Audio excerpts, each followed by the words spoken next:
ketuhanan yang Maha Esa. Jangan masing-masing mengaku ketuhanannya. Kalau dia bilang, oh Tuhan kami.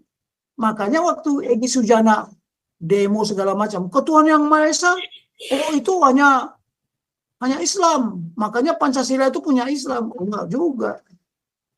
Ya kan? Hanya agama Islam, ketuhanan yang Maha Esa. Kan itu.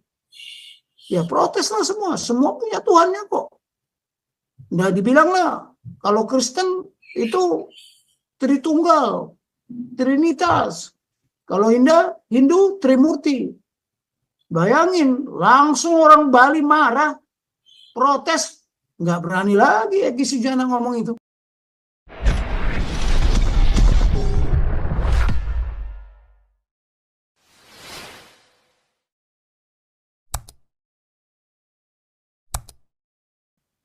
Lain lagi, Pak Paul itu banyak yang angkat tangan tuh saya lihat, tapi nggak tahu saya siapa itu. Urut buncit lalu Elan Tentawira ya, langsung 3 ya. Pak Paul. Ya. Malam Pak Tobing. Pak Tobing. Halo. Mana ini? Halo, kedengeran nggak Pak Tobing? Ben. Jelas Pak, jelas. Itu Prawira kedengaran. itu siapa itu Prawira? Halo Pak Tobing. Pak Tobing, nggak dengar suara kita kah? Pak Tobing. Halo. Halo. Ya, halo. Ya, maaf Pak Tobing. Kemarin itu kan ada yang di live message itu agak menarik juga sih perhatian saya. Kan Pak Tobing tadi bilang juga kan Pancasila ini akar tunggang. Ya. Cukup satu sila kan bisa mewakili ke bawah. Ya. Sila ke satu, ketuhanan yang Maha Esa. Saya takutnya di situ akar masalahnya karena mau dirubah jadi komunis, mau dirubah jadi khilafah. Karena ini kalau saya buka ketuhanan yang Maha Esa, Esa itu artinya apa? Esa. Jadi begini, kenapa tidak disebut ketuhanan yang Maha Ika?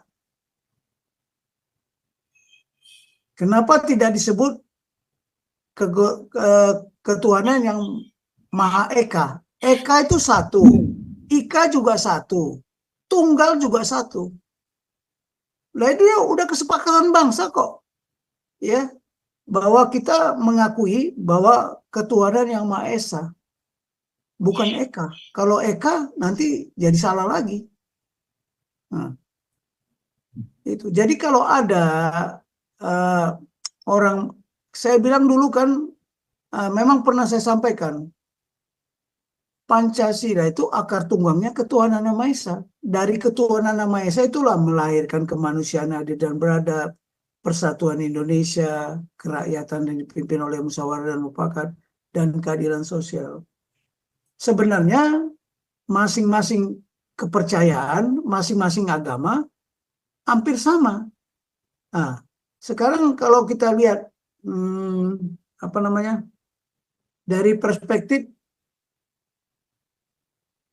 orang bilang agama Kristen lah, atau orang yang percaya, ya, ketuhanan yang Maha Esa, ideologi itu karena adanya Tuhan kan. Tapi masalahnya Tuhan kita tidak sama, ya. Sekarang Buddha juga punya Tuhannya, namanya Nirvana. Hindu punya juga Sang Yang Widiwasa, Sang. Ya, orang Islam juga punya Allah Subhanahu wa Ta'ala. Semua punya Tuhan. Tapi supaya gampang dibuatlah ketuhanan yang Maha Esa. Jangan masing-masing mengaku ketuhanannya. Kalau dia bilang, oh Tuhan kami. Makanya waktu Egy Sujana demo segala macam, ketuhanan yang Maha Esa, oh itu hanya Islam. Makanya Pancasila itu punya Islam. Oh, enggak juga. Ya kan? Hanya agama Islam, ketuhanan yang Maha Esa. Kan itu. Ya proteslah semua. Semua punya Tuhannya kok. Nah dibilanglah, kalau Kristen itu Tritunggal, Trinitas. Kalau Hindu Trimurti. Bayangin, langsung orang Bali marah, protes. Nggak berani lagi Egy Sujana ngomong itu. Itulah contohnya. Orang Buddha, saya juga mencari waktu itu. Kalau tuannya orang Buddha siapa namanya? Oh, katanya Siddhartha Gautama. Oh, bukan. Tanya aja ke orang Buddha sana. Oh, makanya saya bikin buku Pancasila itu kan nggak sembarangan. Saya tanya mereka. Namanya Dirbana, Pak Tobing. Oke lah ya. Jadi nanti kita bahas sendirilah itu. Ini harus ikut juga pemuka-pemuka agama itu. Ya.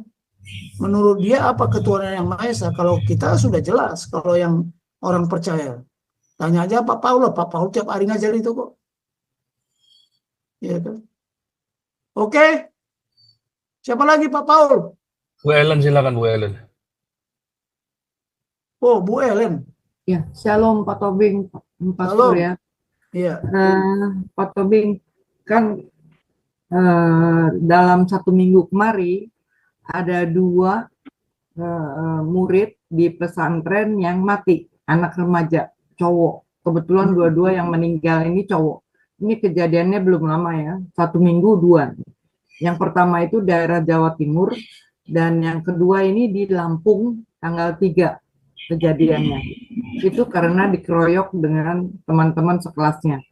Jadi pertanyaan saya, apakah Pancasila itu juga diajarkan di pesantren ini? Bagaimana nanti kabinet dengan presiden yang baru nanti gitu loh? Apakah ada harus diajarkan P4 dan Pancasila ini gitu loh? Karena apa miris sekali gitu loh. Pondok pesantren kok tempat ngasih nyawa gitu loh. Yang laki-laki pada mati gitu ya. Itu udah berapa gitu. Terus yang perempuannya dilecehkan oleh kiai-kiainya gitu. Kok bagaimana ini kualitas seorang guru di sana gitu. Ada nggak sekarang ini gitu loh P4-nya ini. Nah, bagaimana nanti kabinet yang baru ini untuk menghadapi ini. Miris sekali gitu loh. Orang dikirim, anak dikirim ke pesantren biar pinter, ngaji dan sebagainya. Kok mati? Kok dilecehkan? Kok punya anak gitu? Itu aja sih Pak. Memang Pak Tobing nggak bisa ini sendiri ya. Kan bisa nanti dengan kabinet yang baru ini, seperti yang tadi ada ditulis tuh. P4 ini harus diajarkan kembali. Kayaknya juga seperti zaman Orde Baru itu nggak ada ya Pak pelecehan santriwati-santriwati di pesantren-pesantren, dan nggak ada juga anak-anak remaja yang mati di pesantren gitu loh. Kok yang sekarang ini lebih sadis, lebih kejam gitu. Apanya yang salah gitu, metode pengajarannya atau guru-gurunya yang nggak berkualitas gitu. Itu aja pertanyaan dari saya Pak. Terima kasih. Oke, saya sependapat Bu Ellen. Jadi memang Pancasila ini harus diajarkan. Tapi yang bertanggung jawab siapa? Menteri Pendidikan. Menteri Pendidikan, dia harus membuat paket. Iya. Paket pengajaran Pancasila. Dari mana dimulai? Nah, mungkin dari pengertian-pengertian dulu. Makanya saya bilang, tanpa definisi yang jelas, kita tidak akan sampai kepada konsep. Ya, tanpa definisi yang jelas, kita tidak akan sampai kepada konsep. Ya, jadi memang harus diajarkan dan wajib hukumnya, wajib hukumnya. Jadi saya mau beritahu ya, pendidikan di militer, ya ada namanya Departemen Kejuangan yang bertanggung jawab mengajarkan ini. Ya ideologi, filosofi diajarkan di situ, kepemimpinan juga. Ya, ada namanya Departemen Kejuangan. Mereka lah yang menyiapkan paket-paketnya, kurikulumnya, silabusnya. Jadi sekarang kalau pesantren itu nggak ada diajarkan. Nggak diajarkan. Dia yang diajarkan ya dogmanya dia, ideologinya dia. Loh, jangan dikira masing-masing agama itu tidak ada ideologinya, ada idenya dong. Pasti ide kan. Nah, kita aja coba contoh lah ya, di gereja-gereja ini ada pembekalan Pancasila? Nggak ada. Nggak ada. Jadi jangan begini. Tolong dibedakan antara doktrin dan indoktrinasi.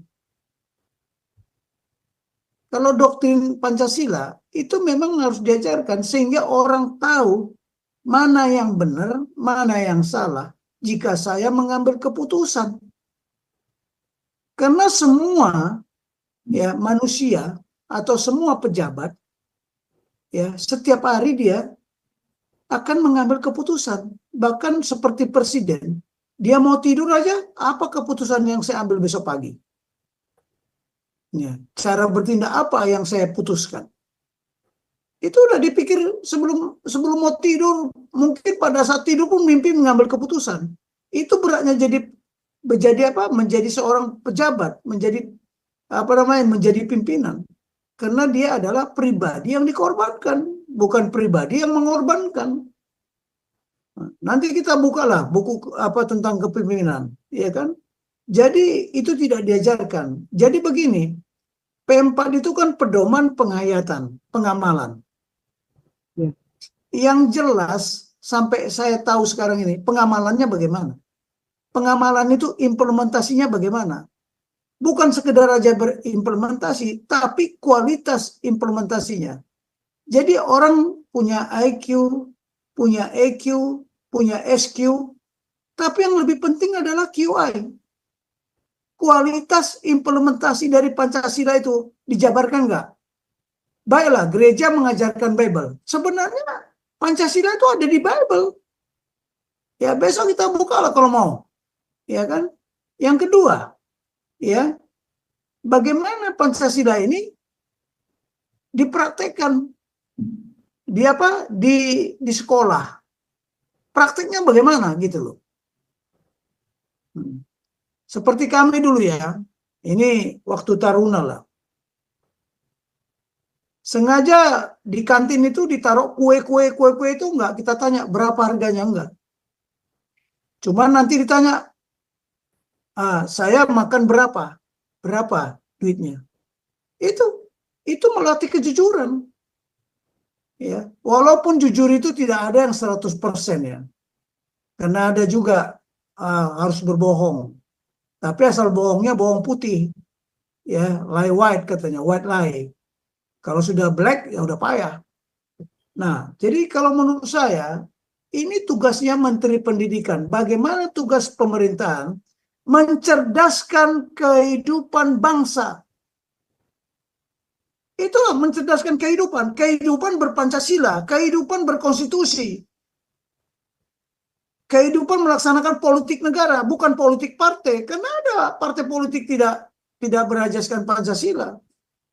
Karena memang itulah perjuangan mereka untuk merubah negara ini. Karena itu residu paradigma lama itu. Sampah paradigma muncul lagi ke permukaan setelah ada reformasi. Oh, itu tadi belum saya masukkan itu. Nah itu Bu Ellen, jadi memang negara kita ini memang sudah diambang kehancuran. Siapa penyelamatnya? Bukankah kita ini dulu juga manusia itu berdosa semua, makanya perlu turun juru selamat, kan begitu. Nah sekarang siapa menyelamatkan bangsa ini? Makanya judul yang paling berat nanti bagi pemerintah ini, selamatkan Negara Kesatuan Republik Indonesia. Makanya saya berani membuat tujuan nasional itu adalah keutuhan dan tetap tegaknya Negara Kesatuan Republik Indonesia. Dan ya utuhnya jati diri bangsa ini loh, anak rakyat Indonesia ini yang Pancasilais. Itu jati diri, bukan jati diri orang-orang pesantren. Saya aja di sini ya, sering saya tanya-tanya. Di dekat rumah saya ini ada satpam. Nah, kebetulan saya bilang, Dek, kau kedengaran, kau satpam ya. Kemudian istrimu 3, hebat kali kau, saya bilang. Udah berapa anakmu? Wah, cukup banyak lah Pak, katanya. Terus bagaimana kau ngasih makan atau pendidikan sama dia? Saya kirim aja ke pesantren. Saya kirim aja ke pesantren. Ada Yang begitu, coba bayangkan. Jadi anaknya masih kecil, ya, sekolahnya di pesantren. Dan di pesantren tidak diajar Pancasila. Bagaimana kalau nanti dia jadi manusia Indonesia seutuhnya? Ya, doktrinnya di sana. Di sana doktrin diajarkan indoktrinasi. Indoktrinasi itu memaksakan, tapi kalau doktrin tidak. Prinsip-prinsip, ajaran, ya kan, ajaran yang mengandung prinsip-prinsip. Apa prinsip kita? Pancasila. Prinsip apa lagi? Prinsip-prinsip yang ada di konstitusi. Ya kan? Sudah diyakini kebenarannya, sudah teruji sebagai cara bertindak terbaik dalam mengambil keputusan berbangsa dan bernegara. Kalau indoktrinasi tidak, ya, contohnya seperti indoktrinasi. Cara PKI dulu mendoktrinasi. Nah, coba minta pensil sama Tuhan, katanya kan. Nggak dapat kau. Coba minta pensil sama saya. Sekarang juga saya kasih. Nah, itu cara-cara mengindoktrinasi.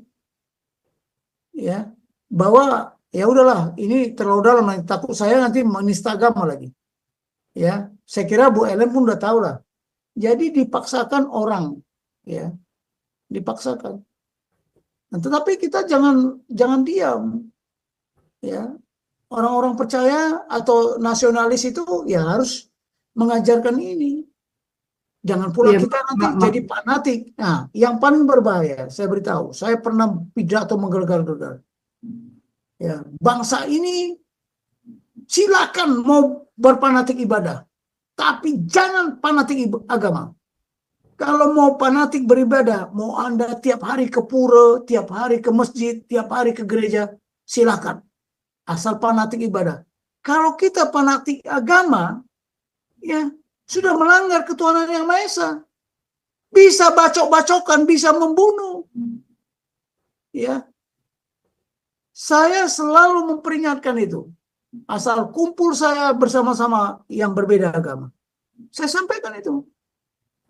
Kalau kita yakin bahwa kita orang beragama, ya, beragama dan bertuhan, ajarannya itu menjadikan kita apa? Semakin baik, semakin baik, semakin baik, semakin baik.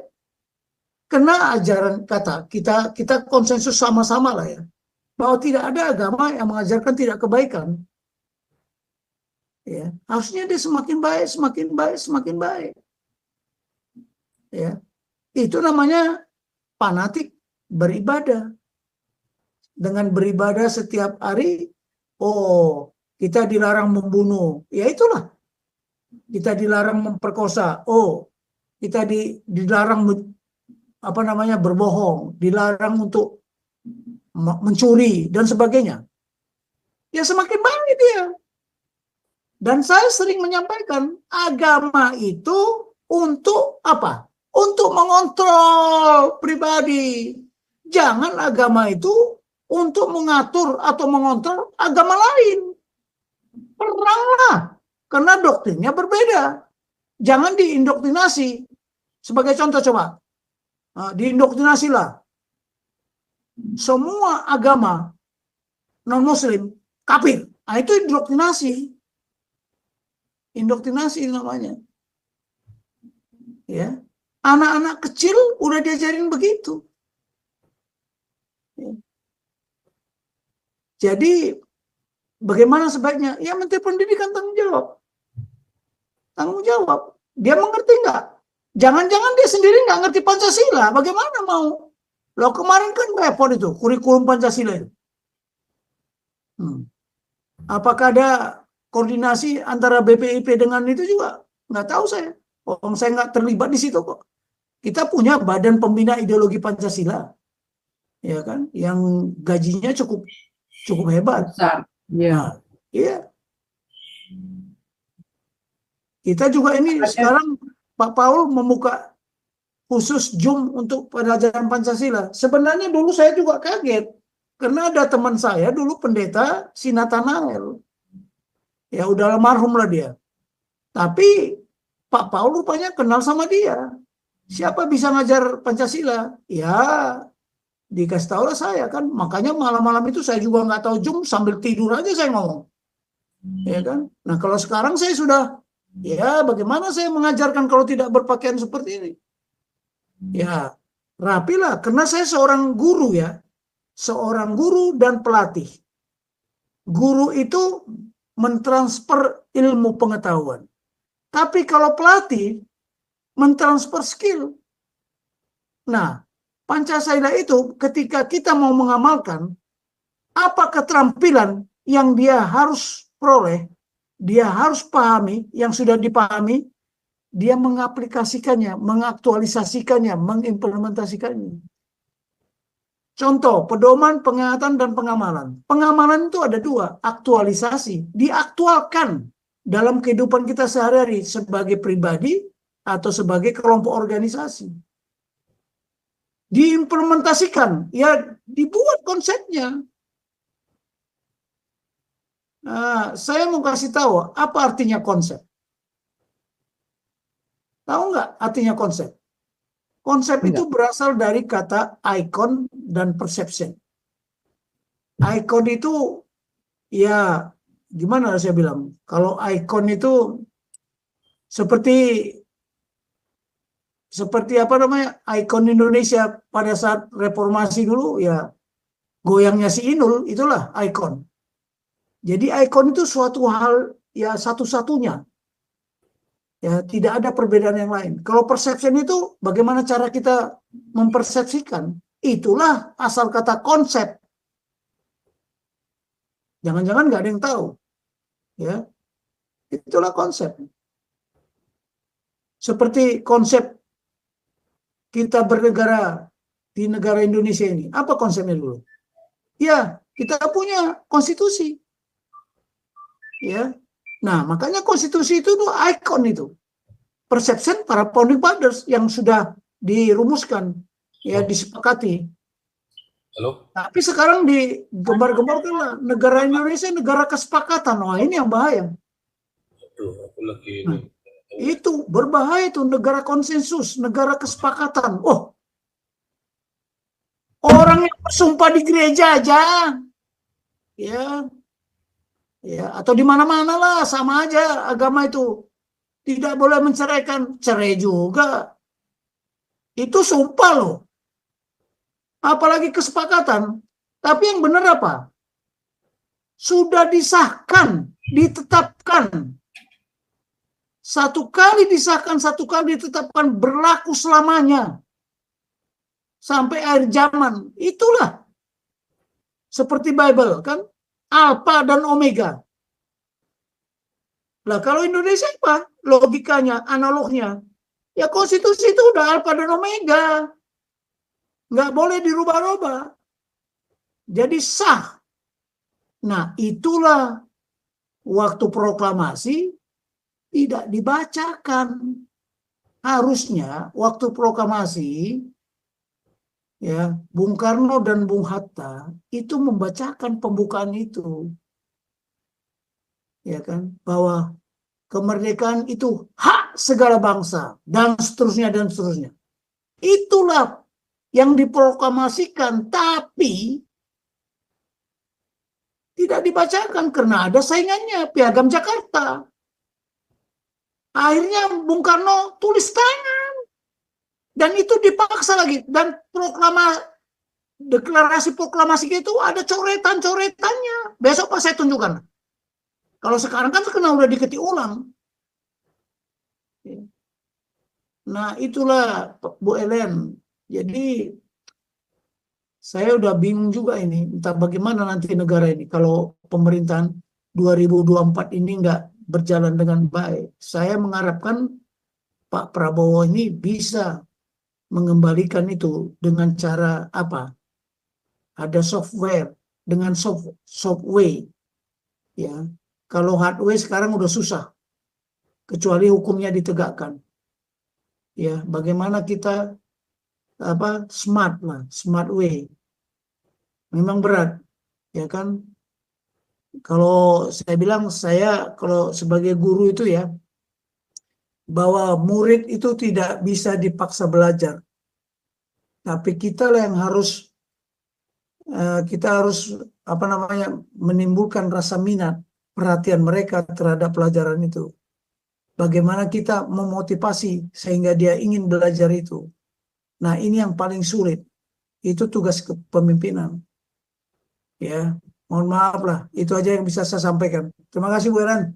Terima kasih Pak Tobing. Ya, berat memang.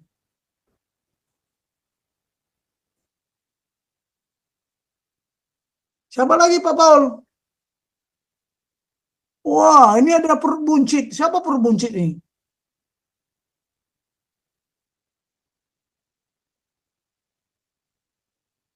Pak Siapa Tobing, Oi. saya tambahin dikit ya. Hmm. Oke, ini Pancasila diajarin di sekolah-sekolah, dihafal. Tapi pelaksanaannya itu loh Pak Tobing yang penting. Ini mereka menghafal, oke, ketuhanan yang Maha Esa. Tuhan ini Tuhannya sopo, Tuhannya siapa? Itu loh Pak Tobing, Ya. kemanusiaan yang adil dan beradab. Artinya apa? Implementasinya itu gimana? Itu yang harus diajarkan di sekolah. Ya kan?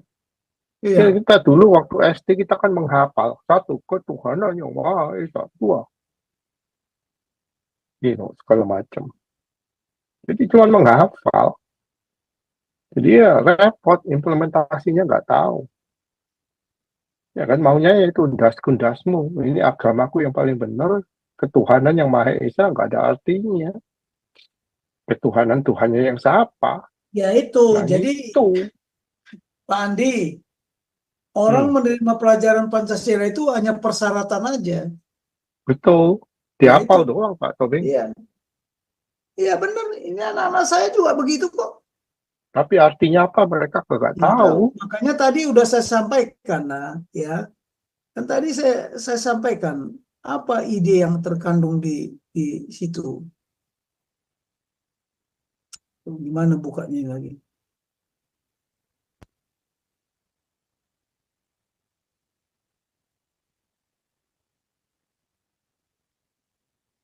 Tadi udah saya ajarkan sebenarnya. Nah, silakan Pak Andi. Ya enggak, itu kesatuan Indonesia. Apanya yang kesatuan Indonesia? Sana, ini daerahku, ini kamu minority, aku majority. Ya gitu lagi, balik lagi, das-mundasku, saya nak udelnya. Jadi artinya apa mereka kagak ngerti lah. Keadilan sosial bagi seluruh rakyat Indonesia. Kalau negara ini kaya, rakyatnya miskin, tapi ya toh. Ya gimana? Ya kan? Jadi yang penting itu implementasinya, nggak tahu lah. Mudah-mudahan ya kita ini cuma bisa berharap Pak Topik. Mudah-mudahan ke depan ini hidup lebih bagus di Indonesia. Itu aja sih. Ya, kan? jadi begini Pak Andi, contoh ya, Bhinneka Tunggal Ika. Maknanya apa? Kalau kita berpancasila, ya, udah sering saya katakan, berbeda-beda tapi satu jua. Ya, tunggal. Satu, tidak ada dua. Jadi bulat dia. Ya, Ika, satu kesatuan dalam pengabdian. Jadi bagaimana kita mengabdi kalau you kulitnya hitam, rambutnya keriting, you matanya sipit, you sukunya Batak, you sukunya Padang. Nggak bisa begitu. Tapi Bhinneka Tunggal Ika itu kalau diartikan unity in diversity. Jadi kalau kita ketemu ya orang yang tidak kenal, tapi dia adalah manusia Pancasila, ya kita anggap dia saudara kalau dia laki-laki. Kalau yang perempuan ya kita anggap saudari. Betul. Nah, itu tidak terwujud. Kenapa? 26 tahun. Ya, Bhinneka Tunggal Ika itu jadi Bhinneka Tunggal Duka. Sekarang kan duka yang ada ini sekarang. Jadi kalau kita mau seperti itu, baru bisa negara ini makmur. Makanya saya lihat dari ini Pak Topeng dari perspektif dari kita zaman Soeharto dulu. Ya, kita dari perspektif orang Tionghoa deh. Kita kan dari dulu udah diskriminasi, udah dibenci, udah disingkirkan. Tapi pelan-pelan ini udah generasi udah mulai. Sekarang banyak orang keturunan Tionghoa jadi polisi, keturunan Tionghoa baru masuk di TNI, kedokteran di TNI segala macam. Ini udah mulai tergeser, tapi udah 78 tahun ini Pak Tobing. Iya, Iya kan? Nah, itu sekarang lagi gini, oke Garuda, Bhinneka Tunggal Ika. Itu kalau Garuda terbang Pak Tobing, melihat ada makanan di bawah, itu Bhinneka Tunggal Ika dilepas nggak itu di kakinya? It's a joke, Pak. It's, you know. Oke, ini siapa ini Pak? Bir Bintang ini kalau mau masuk Pak. Bir Banteng. Pak Bir Banteng. tuh. Ayo masuk. Nah, Halo, silakan Pak. Pak Tobi. Ya, silakan.